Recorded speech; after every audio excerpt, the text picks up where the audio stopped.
انسان کی یہ ٹریجڈی ہے، یہ المیہ ہے انسان کا. اس کو بھی قرآن مجید کی ایک سورت میں قسمیں کھا کر اذا السماء انشقت، اس کے بعد کیا فرمایا؟ یا ایھا الانسان انک کادح الی ربک کدحا فملاقیہ. اے انسان، تیرا المیہ، تیری ٹریجڈی اس سے کہیں بڑھ کر ہے. تجھے صدمے پر صدمے جھیلتے ہوئے، مشقت پر مشقت برداشت کرتے ہوئے ایک روز اپنے رب کے حضور میں بھی کھڑا ہونا ہے، جواب دہی بھی کرنی ہے. اس دن کے حساب سے، اس دن کے احساس سے جو بڑے بڑے ہماری امت کے عظیم جو گلے سرسبد ہیں، ان کا یہ حال آپ نے پڑھا ہوگا. حضرت ابوبکر صدیق رضی اللہ تعالی عنہ وہ ایک عجیب کیف کے عالم میں فرمایا کرتے تھے، کاش میں درختوں پر چہچہاتی ہوئی چڑیا ہوتا جس سے حساب کتاب نہیں ہوگا. کاش کہ میں گھاس کا تنکا ہوتا جو آج ہے اور کل آگ میں جلا دیا جاتا ہے، ختم ہو جاتا، اس سے محاسبہ کوئی نہیں. وہ جس کے احساس سے کہ حضرت عمر جو ہیں اپنے انتقال کے وقت سخت بے چین تھے. ان کے بیٹے حضرت عبداللہ ابن عمر رضی اللہ تعالی عنہما نے ان کا سر جو ہے وہ اپنے زانوں پر رکھ لیا تو کہا نیچے ڈال دو. ایک عجیب بے کلی اور بے چینی. انہوں نے کہا ابا جان آپ کیوں پریشان ہیں؟ آپ تو عشرہ مبشرہ میں سے ہیں، آپ کو تو اللہ تعالیٰ نے جنت کی بشارت حضور کے ذریعے سے اس دنیا میں دی. حضرت عمر فرماتے ہیں کہ خدا کی قسم اگر قیامت کے دن عمر برابر سرابر پر چھوٹ گیا تو بہت بڑی کامیابی تصور کرے. یہ احساس جن کو ہوتا ہے. حضرت علی کا حال کیا ہوتا ہے؟ ابھی جو آپ نے حافظ صاحب سے سنا، یہ حضرت علی کا معاملہ ہے کہ ایک تیر پیوست ہو گیا تھا، کسی طرح نکل نہیں رہا تھا. حضرت علی نے فرمایا کہ اچھا چھوڑو مجھے، میں نماز کی نیت باندھتا ہوں. نماز کی نیت پڑھتے تھے تو لرزتے تھے، کانپتے تھے.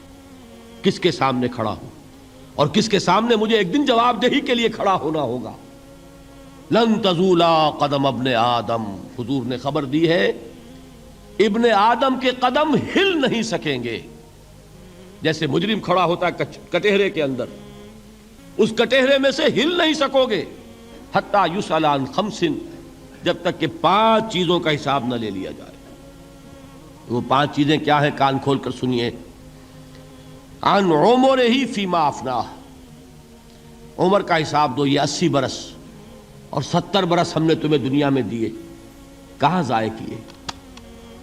وعن شبابہ فیما ابلاہ، اور خاص طور پر جوانی کا دور، امنگوں کے دن، ولولے ہوتے ہیں، قوت ہوتی ہے، توانائی ہوتی ہے، آدمی چلتے ہوئے زمین پر پاؤں مارتا ہے، قوت جو ہے وہ اپنا اظہار چاہتی ہے. یہ جوانی کہاں گلائی؟ حساب دو، ایک ایک لمحے کا حساب دو.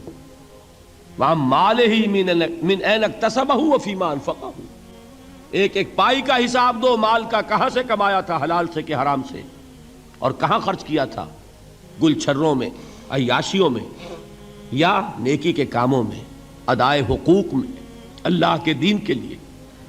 4 سوال ہو گئے. 2 زندگی کے بارے میں، ایک زندگی پوری بحیثیت مجموعی کہاں کس کام میں لگائی، اور خاص طور پر شباب کا دور کہاں لگایا. 2 سوال مال کے بارے میں، کمایا کہاں سے، حلال سے کہ حرام سے، جائز سے کہ ناجائز سے، خرچ کہاں کیا. اور آخری سوال وعما عمل فیما علم، جو علم حاصل کیا تھا اس میں عمل کتنا کیا. علم کے انبار لگاتے چلے گئے اور عمل کے آغاز کی بھی نوبت نہ آئی. یہ علم جو ہے یہ اس روز سب سے بڑا وبال بن جائے گا انسان. اتنا علم اور عمل کچھ نہیں، بجائے کہ کریڈٹ کا ذریعہ بنے یہ الٹا ڈیبٹ کا کھاتا بن جائے گا. یہ جواب دہی کا احساس ہے کہ جس کی وجہ سے انسان کی ٹریجڈی جو ہے وہ دوہری ہے. کوئی حیوان اتنے بوجھ تلے نہیں. مشقت کی، محنت کی، اس زندگی میں ختم ہوئے، اس کے بعد کوئی محاسبہ نہیں.